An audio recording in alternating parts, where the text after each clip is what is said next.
Hi there. Today we're going to be talking about one of the biggest issues facing young people and their parents. At-risk behaviour. And by at-risk we mean drug addiction, alcohol use and other activities which put our young people at risk. But we're not talking all doom and gloom. What we're talking is about what we can all do to help young people build their resilience so that they make good choices. Later on in the show, we're going to hear some amazing stories about communities who've banded together to give their young people a sense of belonging, a sense of their own mastery and independence in their lives. They've even helped them to find the spirit of generosity for others. For some young people, having just one person who believes in them can help them swing their whole lives around. And that person could be you or me. But just what can we do?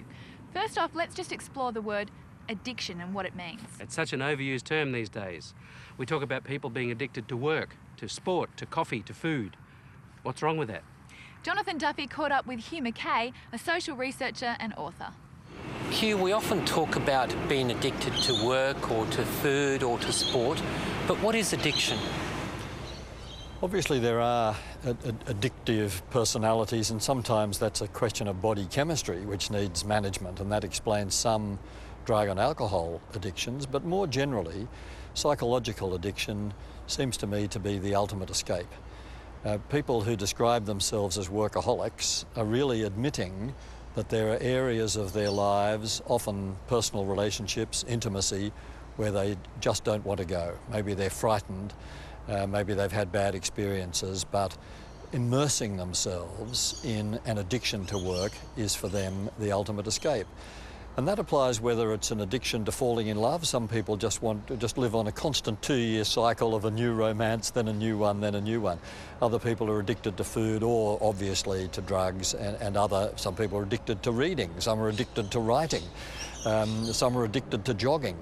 Often what you find is where a reasonably healthy pursuit becomes extreme, becomes obsessive, compulsive, and slips over into the area of true addiction, what you're looking at is a person who is somehow shying away from the mystery at the centre of their lives. They don't want to face questions about the meaning, the purpose of their lives, and so they look for anything to distract them, and they find something, which might be cooking or learning a new language or jogging or drugs, and that so preoccupies them that they literally become addicted to it, and then they don't have to confront these other questions. So addiction is really the ultimate avoidance strategy. What is the difference between having a regular habit and being addicted?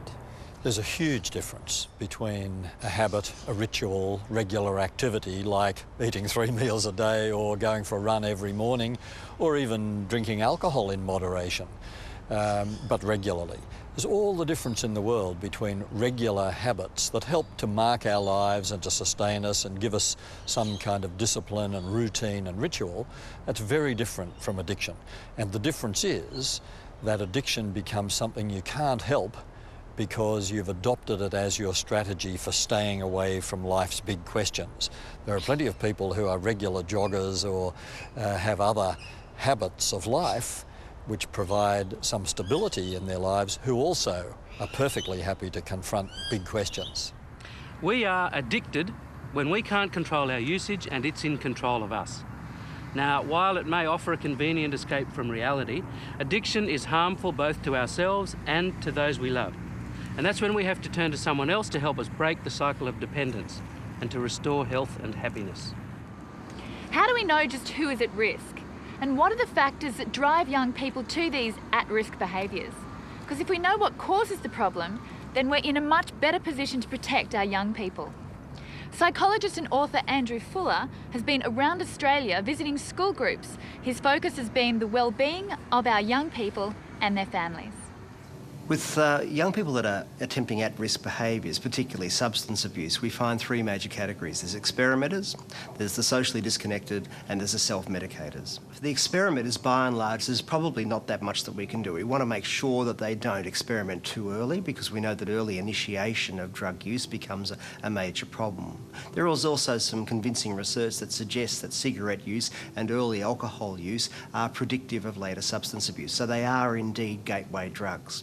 We know that early alcohol drug use really interferes with the myelination that occurs in the brain during late childhood and early adolescence, and that's why we really want to offset major binge drinking until at least sort of the middle to later adolescent years. So the laws on alcohol being prohibited from young kids, it makes good sense. We also know that permissive attitudes in the family towards involving children in the parents' substance abuse becomes a problem. So, you know, the kind of father that says, just pass me a can of beer just grab me a can of beer as you're passing the fridge, really is a problem. Or, you know, just driving to the bottle shop and saying, I'll have a slab for me and one for the baby in the back. That's the sort of stuff we really don't want to have kids doing. So we really want families to realise if you're going to use alcohol, if you're going to use drugs, try to keep it separate from your kids. The other thing that we know in terms of families and risk-taking is that rituals in families are strongly protective. And by rituals, we don't mean the big expensive holidays, but we mean the kind of things that characterise what a family does, the sorts of things that later on in kids in a family will say, Mum and Dad always made sure we did this. You know, it might be the Friday night pizza, it might be the Sunday night movie, it might be church, it might be youth club, it might be anything really, but it's those small events and those little rituals that families get involved in act a bit like the coat hooks upon which people can hang the good memories of their lives, and they're powerfully protective against major substance abuse. The socially disconnected young people are those that don't feel popular and use drugs as a means to increase their social circle. And in many ways, they in a community are the most preventable group, because if we can help young people to have a diversity of friendship groups, you know, that they've got one group over here and another one there, perhaps some in school, some out of school, then they really are quite strongly protective, because it really is those that lock in just on the other substance abusing peers that get into all sorts of strife and trouble.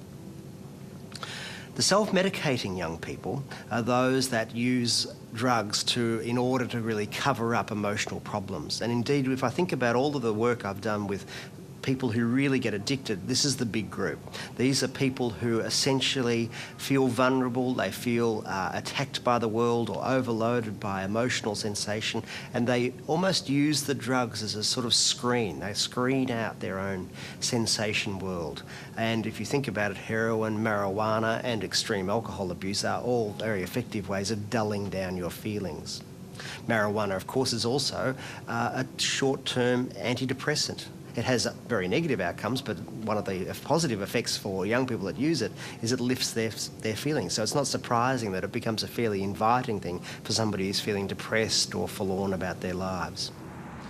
Some factors that put young people at risk include poor self-worth, poverty, academic failure, family problems and conflict, a family history of drug and alcohol abuse, lack of community spirit, peer group acceptance and conformity, a wish to alter their psychological state, and availability of the substance.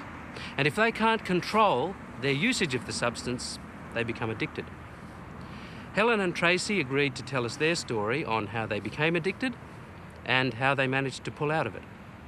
As a teenager, I started experimenting with drugs. I became unhappy, I guess, and didn't know how to talk about how I was feeling. I was very confused. Things at home weren't good between my parents, and I guess I was confused and didn't know how to discuss it with anybody, or that you could discuss your feelings with anyone. So I started experimenting with drugs really as a way to fill the hole that was emerging in my life at home. And then at age 17 became addicted to heroin, and it was all downhill from there. So I then spent till I was 31 using heroin, and spent 8 years in prison as a result of drug charges. So, and as I was going to prison, I accidentally fell pregnant. So by the time I was sentenced, I'd given birth to a little girl, Ali, my daughter. And I guess for me, the meaning of a prison sentence was about losing my baby. You know, it was the first worthwhile thing I felt I'd done since being a teenager. I really embraced being her mum. And by going to prison, it was going to be taken away from me. So in those days, in 1980, you were allowed to keep your baby until the age of 1 in the women's prison. So I fought that ruling, I guess, and it was eventually changed, and she was allowed to live with me indefinitely. So of the 8 years, we were in the prison together for 4 years. And it was really around the separation time after my daughter had left the prison. The issue for me that started to change things around was that I had to choose between killing myself or living. And it really, at that point, there was, you know, I was suicidal for quite a long time, and I just couldn't see any hope for the future. But I guess my one hope was that in 4 years' time, I could be a mum to my daughter again. Without that hope, I don't know if I would have found the strength to actually dig my way out of that hole. It's very, very deprived and brutal in prison. It's the women that I was in prison with were wonderful, they were beautiful, and they probably kept me going a lot. A man who was my music teacher would come in weekly and talk to me, and he was a Buddhist. And he gave me some techniques to use that. I guess I sort of had a blind faith initially that if I just keep doing these things every day, I'd exercise in the morning. I decided I wouldn't let the prison officers ever wake me up again. You know, there were little things that in a prison environment I could take control of. So I would get up at 5:15 every morning, you know, so to avoid them waking me up, and I would get on this exercise bike. So, you know, I could get my body a bit fitter. I learned to meditate. And Greg, the Buddhist man, taught me some little exercises that could help me at least feel closer to my daughter, even though I couldn't be with her. So probably having a bit of a spiritual awakening gave me some, when I didn't know what to have faith in and I didn't believe in myself, and my brother was supportive of me, but he'd had enough too, you know. I just had to have blind faith that if I kept doing these things, things would get better. And they did. I started drinking when I was about 19. It was because of peer pressure and friends. The friends that I did hang around with then. And then a few years later, I met Pastor Davies, and we were talking, and he said that he had faith in me and that I can get well. And so by the time I was 23, I was full-blown alcoholic. I just drank every day, and just drank anywhere and everywhere. And then I moved away thinking that I could fix the problem, but it didn't work. Alcohol came with me, and that it was then when I was around about 25, I finally hit my rock bottom, and I came to realise that I was an alcoholic. And when I was 26, I was drinking around in the parks, and I decided that day that I was going to get well. And I walked away from those people that I was drinking with in the park, and I just heard this strong voice in my head that I still had a friend out there that believed in me and that I can get well, and that friend was Pastor Davies. And I ended up reaching out for help and admitting that I was an alcoholic, and I went to a rehab and got well. And Pastor Davies was the first person that I rang from that rehab and letting him know that I was in there. And from that day onwards, I never had a drink, and that was 13 years ago, March the 21st, 1990. And I've been, my sobriety is just built from there, and hopefully one day at a time I'll stay sober. It was by the grace of God and by my friends that I have around me to support me, and Alcoholics Anonymous. Resilience is a measure of how well we cope with major life stressors. such as an addiction. If we can build resilience in our young people, we can help them to be better able to make good choices when it comes to at-risk behaviour. And we can help them to prevent or pull out of behaviours which are out of control. That's right, but how do we build resilience? Well, Larry Brentro, founder of Reclaiming Youth International, has extensive experience in helping bridge the gaps for young people. Larry, a lot is said about building resilience in young people so that they don't fall into the trap of at-risk behaviours. But what exactly is resilience? Well, the idea of resilience originally came from studying children who surmounted terrifically bad family or environmental backgrounds. And these were called resilient kids. The more we've looked at it, the more clear it becomes that resilience is something that in some degree all of us possess. I mean, we're all survivors. And so a resilient person is able to bounce back from challenges, even learn from crisis events, and surmount difficult problems.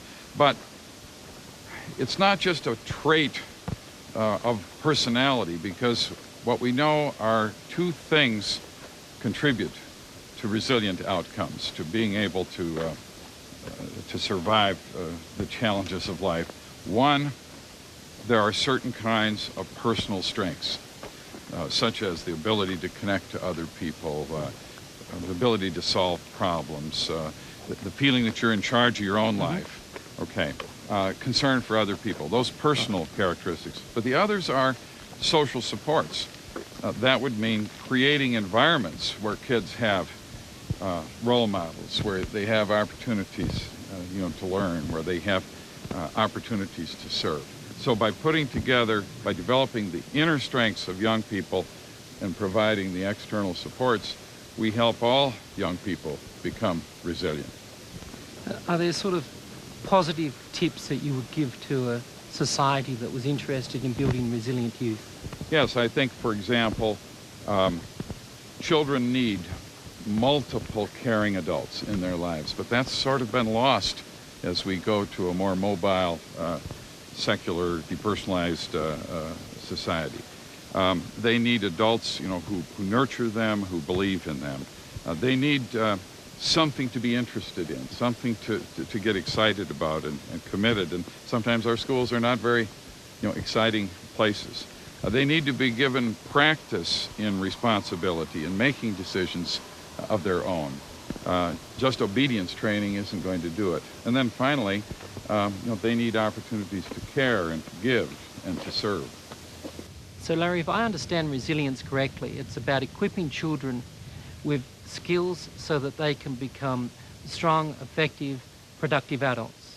Absolutely. And at every point in life, at every age, young people face challenges, and they need to learn how to master those successfully. And that means we build in them the inner strengths, and we provide the additional support by caring adults and help them develop these personal strengths so that they can be successful young people with a strong sense of self-worth. Our resilience is like our ability to bounce back under stress. And like any rope or lifeline, its strength comes from a number of smaller, weaker strands bound together to form one strong rope. This model is similar to the concept Larry Brentro has developed to foster resilience in youth, which he calls the circle of courage. Larry, I understand that your research into resilience has led you to study the upbringing of Native Americans. Well, actually, it worked the other way around. We began by looking at how Native Americans raised Indians, because it was clear how they raised their children, because it was clear that they knew how to create respectful, radiantly happy children without, abusive kinds of treatment. And so that led to a model which we call the Circle of Courage. We did that because a graphic, a medicine wheel in a circle drawn by Lakota artist George Bluebird, portrays the four directions or the four concepts beginning with belonging in the East, if you think of these as four directions, mastery, independence, and generosity. And so how do these interrelate to making youth resilient? Well, if we think from a point of view of a young child, it's absolutely essential that a youngster has this belonging, this attachment, this nurturing at the beginning. Everything is based on that. And then children who belong, who attach to caregivers and teachers, then are able to learn, to master from those people. And as you get the skills, both academically and socially and in other ways, you're able then to become more independent and to take charge of your life and to control yourself and to act responsibly and delay gratification. And then finally, to have everything in balance, you need to reach out to other people, to be a caring person who's generous, concerned about other people. And so we say that a healthy young person has this circle in balance. But if the circle is broken at any point in time, then we have a whole range of problems and pathologies and risks. And it's not good enough just to have one strong part of the circle, you must have all four? Yeah, they're all essential. For example, kids who don't belong feel alienated. Kids who don't master, they fail in school, they feel frustrated. Children who aren't independent by definition are either needing somebody to control them or they have a pseudo-independence, nobody tells me what to do. And then children who don't care about others, that they create a lot of problems for other people, and they have no sense to their life. You see, ultimately, our life makes sense, gives us meaning and purpose as we contribute to others. And so that's why in a small list of 4 ideas, it really summarizes very well what all humans need to live on this earth in harmony. By the way, not only children, because this applies at every age of through adolescence and adulthood and even in old age. If you live long enough, your circle will be broken. They'll take you away from the people you love and you won't be able to master and take care of yourself and contribute. The 4 values encompassed by the Circle of Courage are belonging, mastery, independence, and generosity. The first one of those, belonging, is all about our need to feel part of a community. Many people think that we've lost our sense of community living this hectic modern day lifestyle that we do. If we feel part of a community, we feel important. We form powerful bonds that prevent us from those at-risk behaviours. We spoke to social researcher Gary Hopkins. Gary, how does a sense of belonging relate to our resilience in coping with life? Well, first of all, resilience is more or less, or actually specifically defined as the capacity to maintain competent functioning in the face of major life stressors. It's kind of like a ball. If you put a ball into the ocean and the waves are 5 meters tall, the ball floats. If the waves get 50 meters tall, the ball floats. It may poke under the water, but it continues to float. Some people do well in spite of the odds, and they seem to float no matter what happens.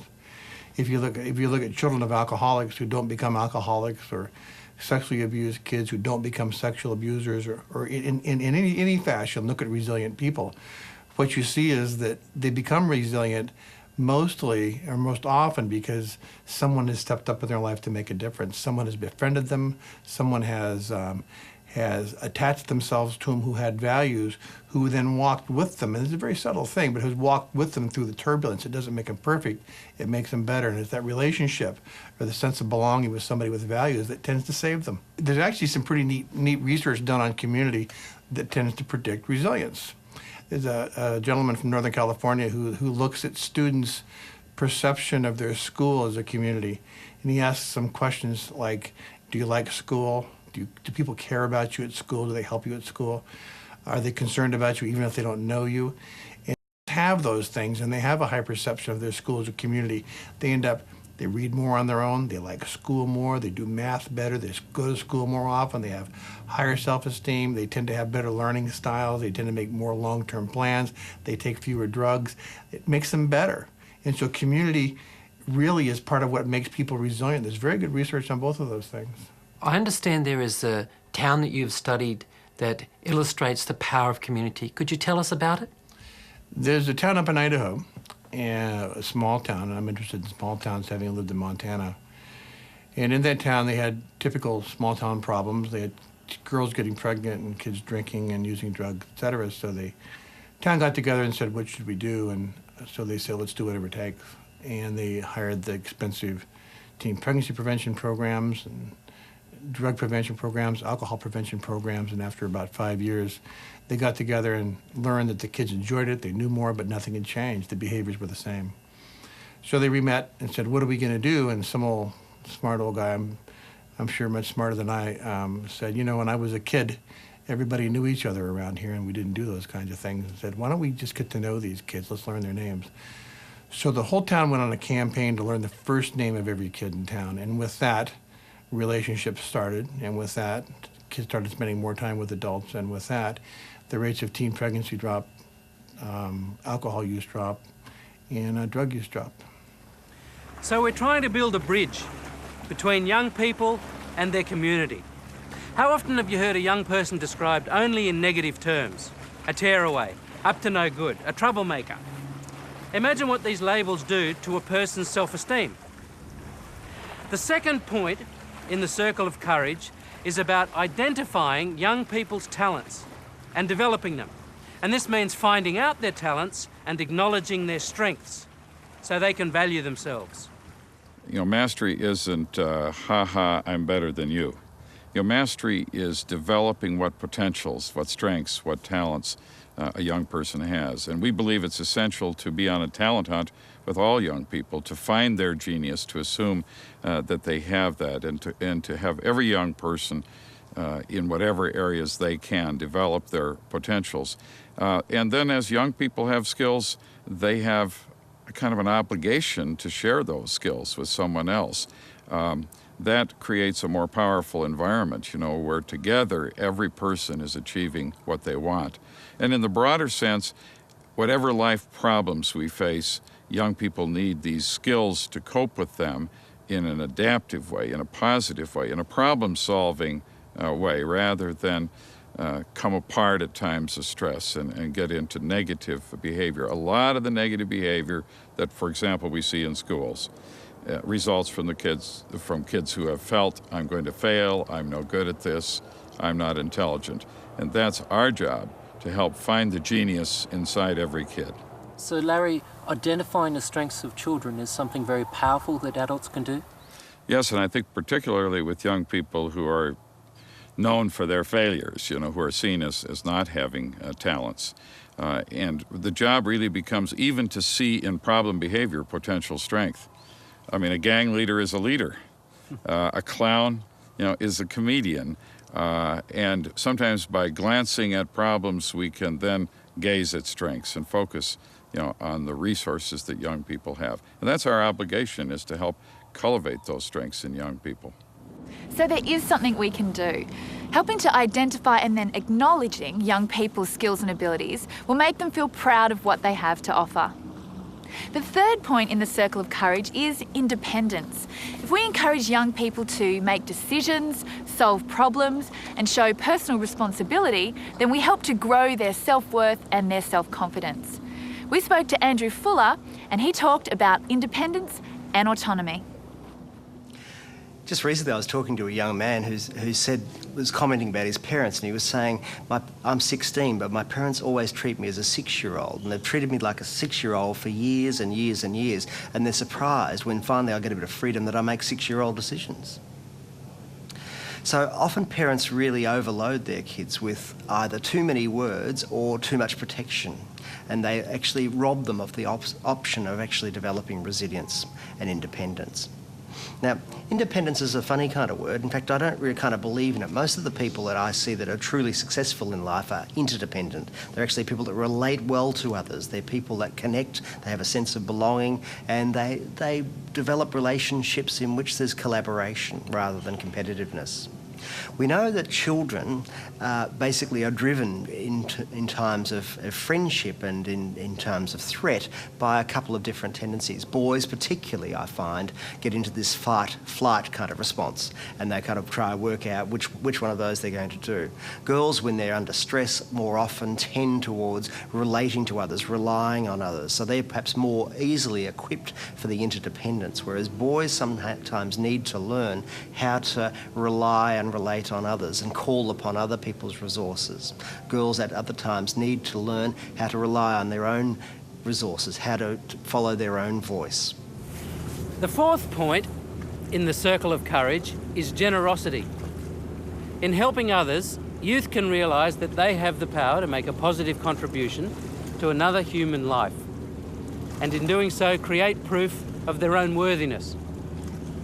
Randall Peterson is a youth crisis counsellor and founder of Life by Design. You know, one of the most interesting experiences for me working with people in crisis, especially younger people in crisis, was a focus on teaching them how to give. The magic in just giving, just that very act of giving, sharing of yourself or giving someone else something, there's a magical quality in that. And that I don't presume to be able to define. There's just something that feels good about it. But for me, what was a little more tangible in their experience of giving was when they gave, they actually experienced someone else appreciating their gift, their time, their gestures, whatever it was that they gave. The person they gave it to usually appreciated that.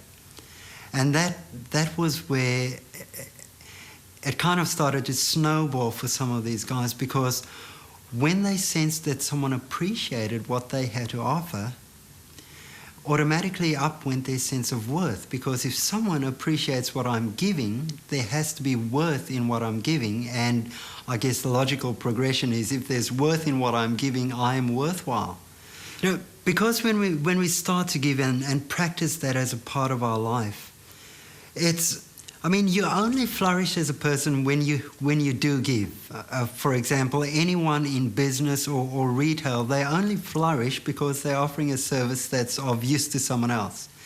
And in our own personal lives, in our communities, in our relationships only flourish because people give. I mean, if people didn't give, it wouldn't work. And it's that cycle of life where we give. And then the more you practice giving, the more it actually teaches you how to be generous. And I make a distinction between giving and generosity, because sometimes people can give and learn how to give, but then there seems to be a point where it actually turns itself into generosity, where the motivation seems to be so pure and so others-orientated. And, you know, when we think of the great people in life and how they achieved their status in life as a result of giving, and giving completely selfishly and giving solely for the need of others. And it's love, put in other words, I guess. That's essentially what we're talking about.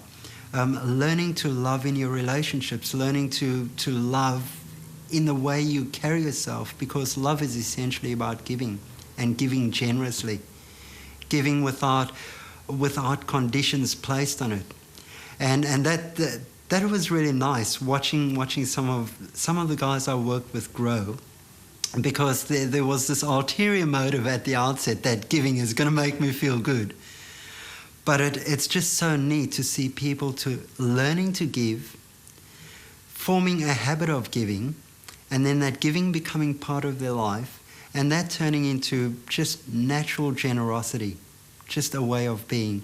And the things that people have experienced in return, just because of giving, has been absolutely immeasurable.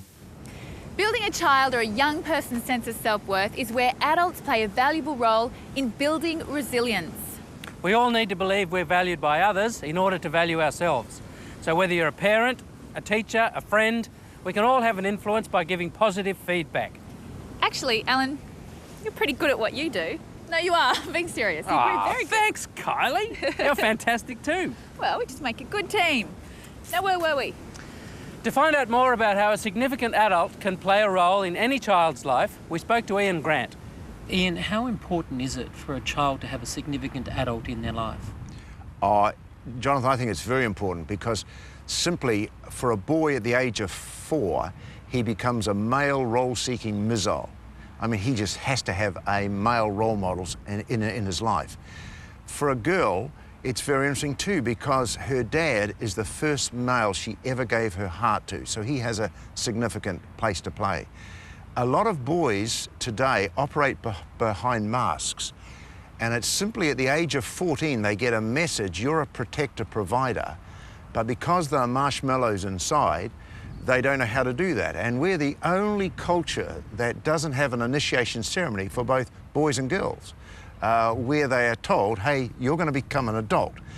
And so male role models or adult role models are just vital. And I think the greatest thing parents can do, for instance, we made a discipline of this, that when we had guests at our table, our children were allowed to engage our guests in conversation, not dominate the conversation, but engage them, because that's how they learn to interact with adults. And in fact, during your teenage years, it's vital because an adolescent is individuating, and that is simply bumping up against adults. That's how you learn to be an adult. So I think it's tragic. Some homes you go and visit and the children are having their meal over here and the teenagers are watching television and the adults are having a talk around the table. So I think that's very, very important to do that. The more you can expose your children to excellent role models, the better it is, because it's a sort of a cross-pollination that happens and it inspires them. I've got a lovely story of a single mum whose husband died, and she had a 3-year-old and a 5-year-old boy, and she had heard me say, you know, that the boy becomes a role model seeking missile at 4.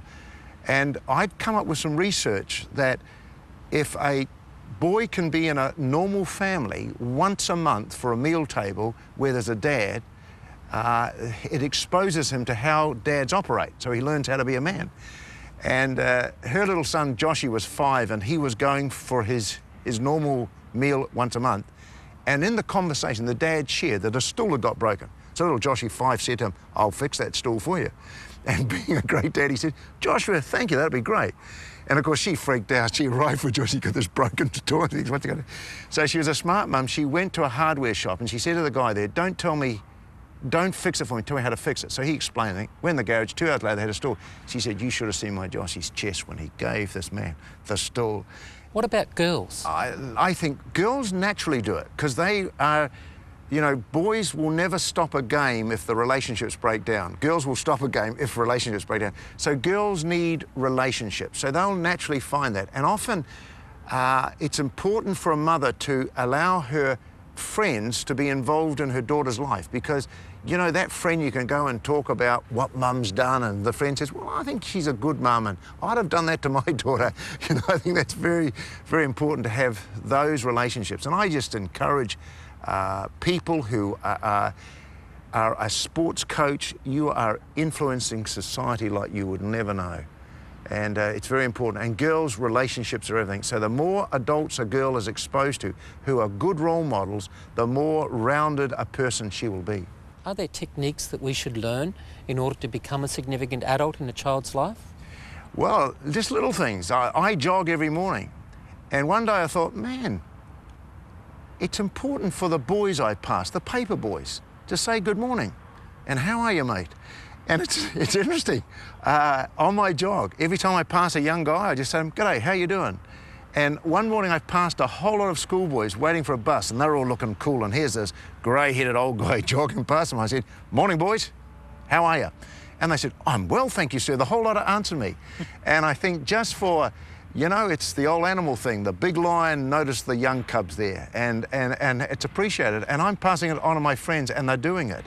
And I think because there's stranger danger, a lot of men resist doing it. And I think, hey, I live a clean life, I'm going to do it. As we heard earlier in the program from Tracy, it takes just one person to believe in you to inspire change. And we can all play a role. Whether it's someone in the family, a student, someone we know in a community group, we all have something to offer. Exactly. If we all build resilience as a group, we can help to prevent these young people from falling into those at-risk behaviours. And challenge yourself. How resilient are you? In times of crisis, are you managing? What can you do to build more resilience in your own life? We're going to leave you with those thoughts, but first I'd like to thank everyone who helped with the program today. Yeah, thanks for listening. See you again. See ya.